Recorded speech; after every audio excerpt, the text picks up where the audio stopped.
My name is Angi Richardson. I live in Redruth and I work from my garden shed. It goes back to probably when I was a child, and we used to dig clay out of the garden and make little pots and dry them on the windowsill. And then when the rain came, it had taken back and put them back into the earth. Then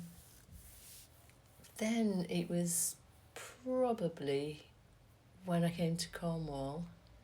I came down in 2002, and about 2004 I helped out at a pottery.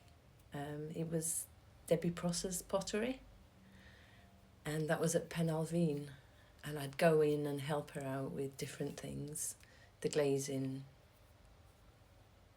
the mixing of the glazes, kneading of clay, things like that. And I got really inspired and I took a course at Cornwall College.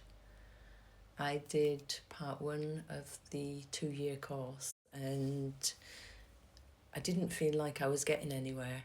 So I saved up for my wheel. I bought a second-hand wheel and just practiced on my own. And then it was about 2016, I did some lessons with Susie Ward, and she was brilliant. She was lovely. She was based in Crowdie. And then when I'd done the lessons, I then got in my studio and just threw lots of things, and they were all stacking up. And then in about 2020, I decided to do my first market, and everything sold. So that was the start of my pottery business. How did the museum find you? Well, it was somebody that used to work here. Her name's Sue, and she said that my work would probably fit in really well here. So I brought some down. I met up with Annette, brought some work down, and yeah, she took what I brought down, and so I've been supplying them ever since. And what kind of materials do you like to work with? The clay I get from Doble's is from a family business that his grandfather used to have, and he supplied to the Leach Pottery. And Nathaniel he's a farmer. I use white stoneware and I use buff stoneware. What's the difference between white and buff? Buff is the same colour as the beech. It's just got that beautiful beech colour, and a lot of my pots are to do with everything I see around me, like the coast, flora and fauna, folklore, and it just works so well, does that clay. So when I approached you about Wassail Bowls, what did you originally think? I thought, oh my God, can I do this? And the more we spoke about it, it was exciting. Yeah, I was really looking forward to doing it. And when you were telling me the story all about it, and now reading up and looking at other bowls for the wassailing from all over the place, and there's such a variety of them. And during the making of the bowl, and you're thinking about how to design it, we had lots of conversations about the museum, the collection here. Do you recall the particular objects or patterns or textures that excited you? Oh yeah, definitely.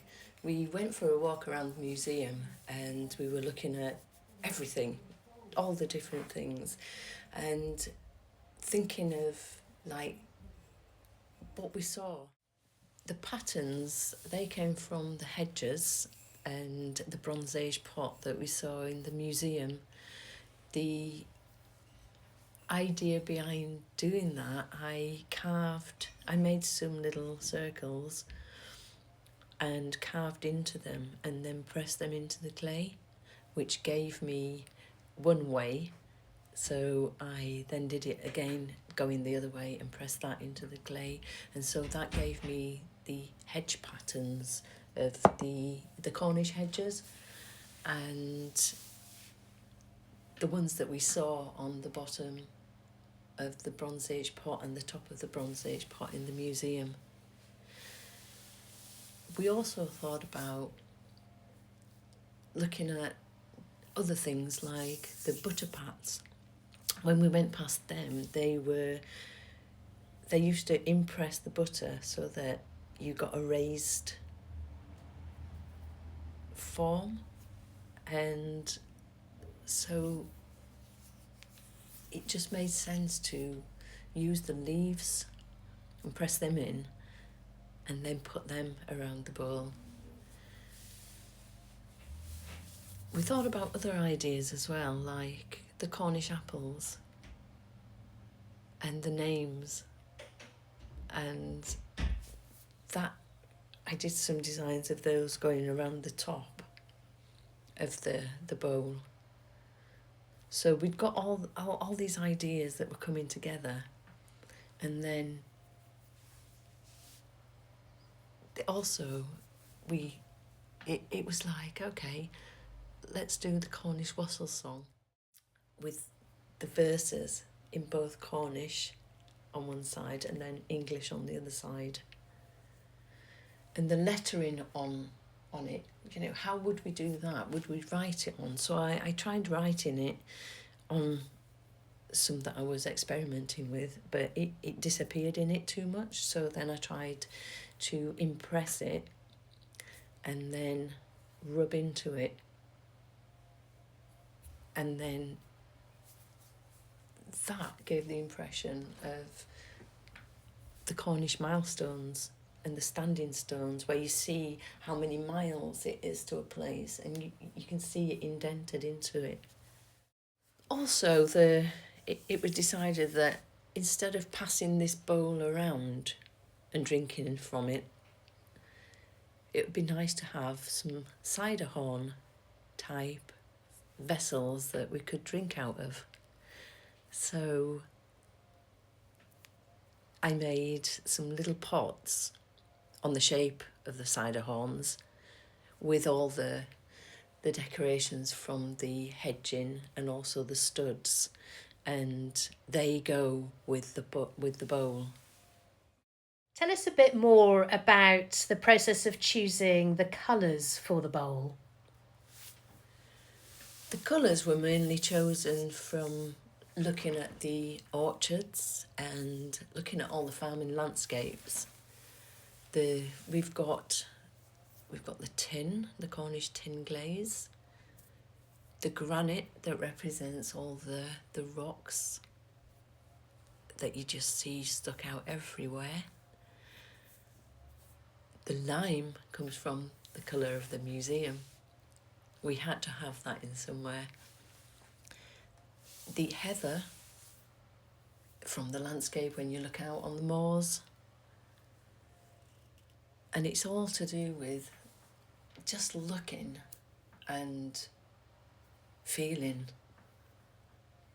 And it all just works so well together.